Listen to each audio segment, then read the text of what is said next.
প্রিয় কুড়িগ্রামের ভাই ও বন্ধুরা, আমরা নির্যাতিত, আমরা অবহেলিত, আমরা দিনের পর দিন দরিদ্র হয়ে যাচ্ছি, মঙ্গা কবলিত হচ্ছি।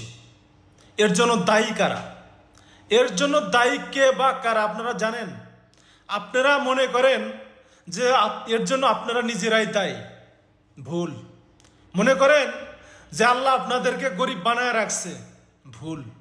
এর জন্য দায়ী হচ্ছে রাষ্ট্র, এর জন্য দায়ী হচ্ছে রাষ্ট্রের শাসন ব্যবস্থা, এর জন্য দায়ী হচ্ছে রাষ্ট্রের এক চোখে দুই ধরনের বিচার।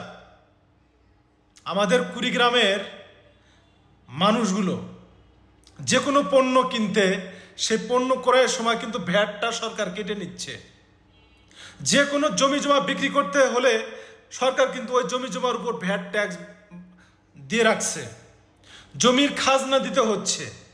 কুড়িগ্রামের মানুষকে বাংলাদেশ সরকার ভোটার অধিকার দিছে, ভোটার আইডি কার্ড দিছে। এ কারণেই কুড়িগ্রামের মানুষের ভোটেও কিন্তু সরকার গঠিত হচ্ছে।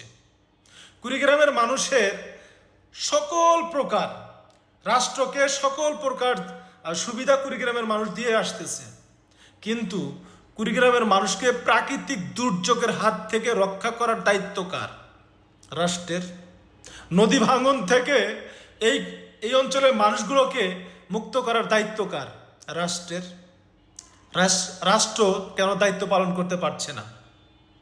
যেহেতু রাষ্ট্র দায়িত্ব পালন করতে পারছে না, কুড়িগ্রামের মানুষের ভাঙন প্রতিরোধ করতে পারছে না, জমি জমা ভেঙে নিয়ে যাচ্ছে, ঘরবাড়ি ভেঙে নিয়ে যাচ্ছে, রাষ্ট্র কিছুই করতে পারছে না, তাহলে আমার জমি ভেঙে সারা দেশে পানি প্রবাহিত হচ্ছে, সারা দেশের পরিবেশের ভারসাম্য রক্ষা হচ্ছে, সারা দেশ উপকৃত হচ্ছে, আর আমার নাম পড়তেছে মঙ্গা, আমি হয়ে যাচ্ছি দরিদ্র।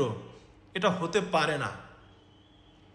আমাদের কুড়িগ্রামের মানুষের একটাই দাবি, যদি নদী ভাঙন প্রতিরোধ করতে না পারে রাষ্ট্র, তাহলে যার যতটুকু জমি ভেঙে নিয়ে যাবে ততটুকু ক্ষতিপূরণ দিতে হবে রাষ্ট্রকে।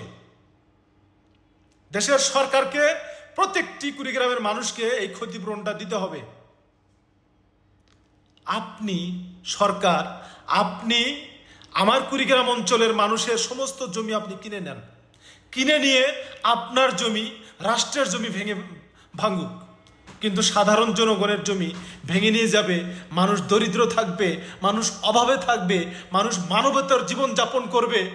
এটা হতে পারে না। প্রিয় কুড়িগ্রামবাসী, আপনারা আমার সাথে একমত হলে অবশ্যই